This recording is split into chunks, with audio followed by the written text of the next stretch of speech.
Hello, welcome to the interview here on France 24. Well, when a series of uprisings suddenly erupted last year across the Arab world, many in the West were taken off guard and they were wary at first.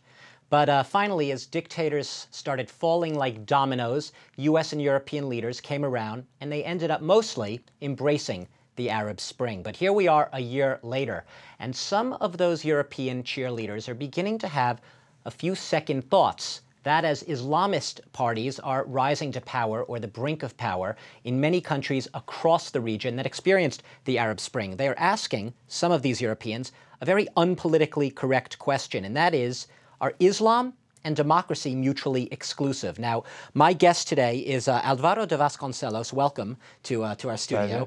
You are the director of the European Union Institute for Strategic Studies.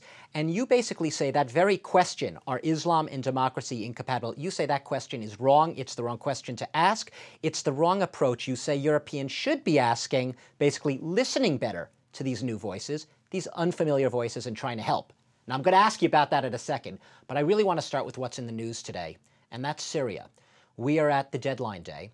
Bashar Assad was supposed to pull his forces out. Kofi Annans, the sponsor of the peace plan, says it's still alive, but a lot of people are skeptical. The violence continues. Now, you, in a new book called Listening to Unfamiliar Voices, you make the case, basically, for timely and decisive proactive action. You're saying something must be done to stop Assad from killing his own citizens. Tell us more what you think should be done here and now. Okay, what I think it should be done, first of all, is to engage the international community as it is.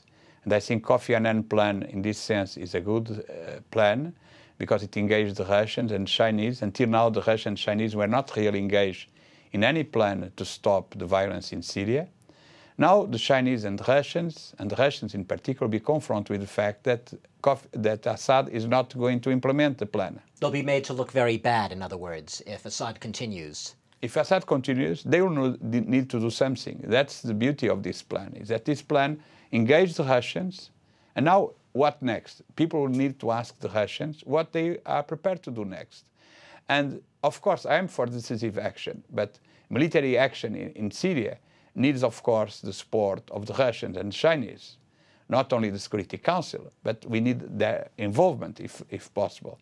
And if this is the case, and if they have accepted this plan, and if they want to be accepted as global players and responsible powers, they will need to tell us what they are prepared to do after the plan fails.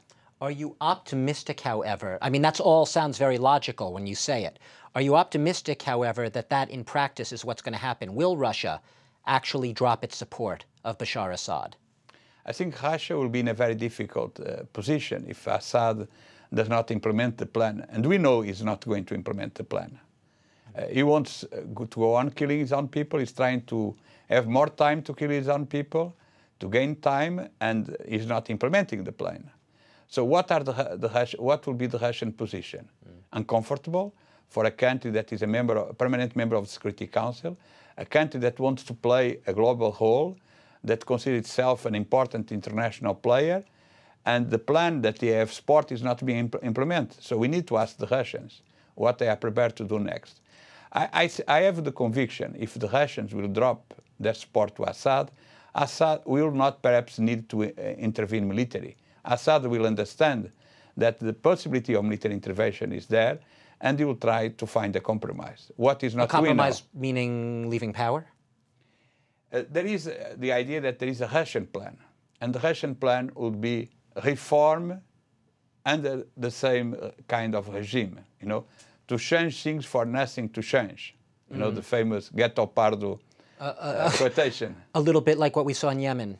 We saw in Yemen. A kind of Yemen plan, a kind of vice president, someone that could take power and will say Assad is no more there, but it's still the same group.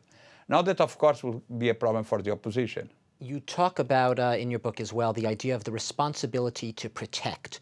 We saw this concept invoked in Libya, the responsibility, namely, to protect civilians. Assad clearly does not seem to be protecting his own civilians now.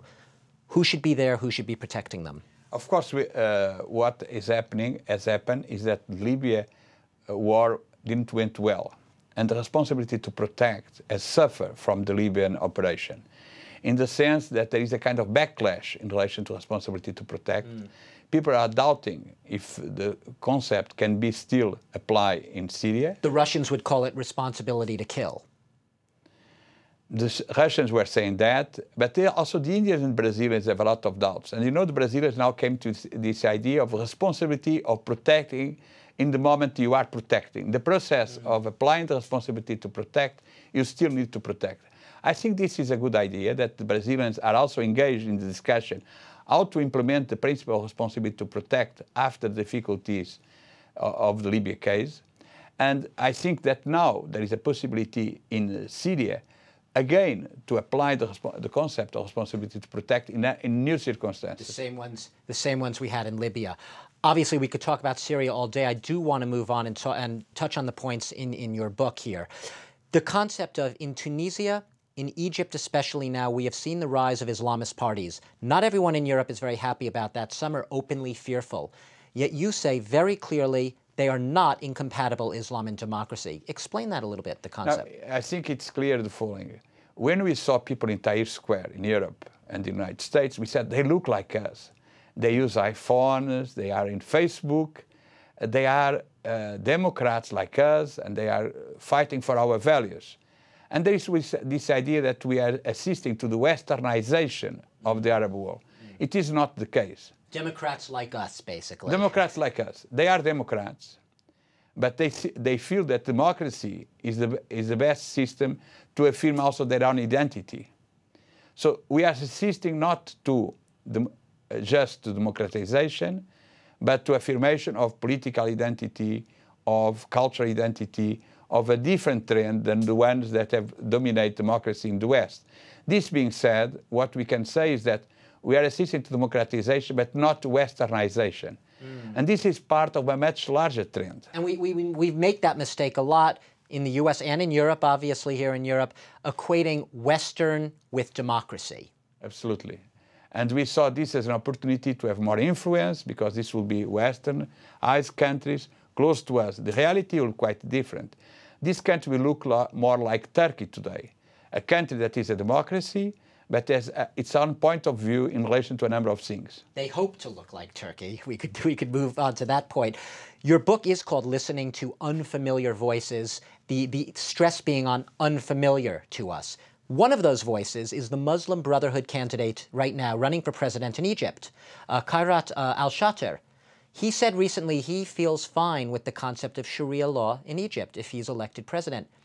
Could you understand someone in Europe having some reservations with that? We need to look to the process as they are, as they evolve. Take the case of Tunisia. There was a proposal of integrating the Sharia law in the new constitution. It was not in the constitution. And another party, the party that won the elections, the Islamic party, said, we will not include Sharia law in the constitution. In Egypt, it's more complicated. Sharia law is in the constitution. Was put there by Sadat. So why not take it out? So to take it out is also a difficult gesture for any Islamic party. To put it in will be a big problem in Tunisia. To take it out in Egypt is also complicated. This being said, I consider that it's absolutely essential that the Muslim Brotherhood in Egypt learns with the Tunisian experience.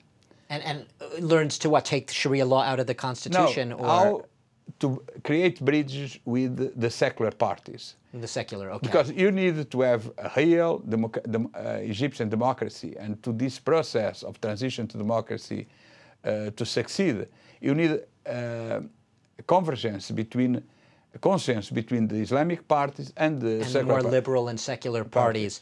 And I was speaking to a French journalist yesterday who told me that he thinks that being in power itself moderates you. It makes your position. You have to deal with the economy, getting the trust of your citizens, and you want to be reelected. Do you agree with that? Absolutely. Even more, the fact that you are still already participating in the political process, as it is the case of Muslim Brotherhood, is making the Muslim Brotherhood to think about the next steps. How to guarantee the democratic process until the end, how to solve the basic problem of Egypt is not the Muslim Brotherhood. The basic problem of Egypt are the militaries. They are in power. Are they want to leave power? Are they prepared to leave power? That's a much bigger threat to you, the military potentially staying in power, than a Muslim Brotherhood candidate coming to power. Absolutely. And the problem in the way, in this process of democratic transition, will be the tensions between the militaries, the Muslim Brotherhood, and the liberals. And there is another complicating factor in Egypt, is that there is not only in the Islamic camp the Muslim Brotherhood, there is also the Salafis.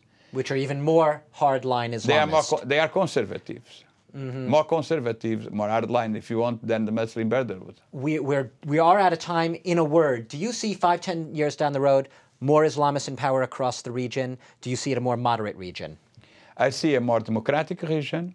I'm convinced that Tunisia will be the first consolidate Arab democracy, and I think this will be a trend that will take time. I see in Egypt a very complicated process because the militaries are in power, but a very good chance for democracy if there is consensus between the Islamists and the seculars. If we do the right things in Europe and the United States, it's not to divide them. And that is the main point. Alvaro de Vasconcelos, thank you very much. You are the author of a new book, Listening to Unfamiliar Voices, those voices being the very ones now coming to power in the Arab world, the countries of the Arab Spring. Thank you very much for being our guest today and sharing your thoughts, some optimistic thoughts about the future. Thank you. Thanks to all of you for watching the interview here on France 24.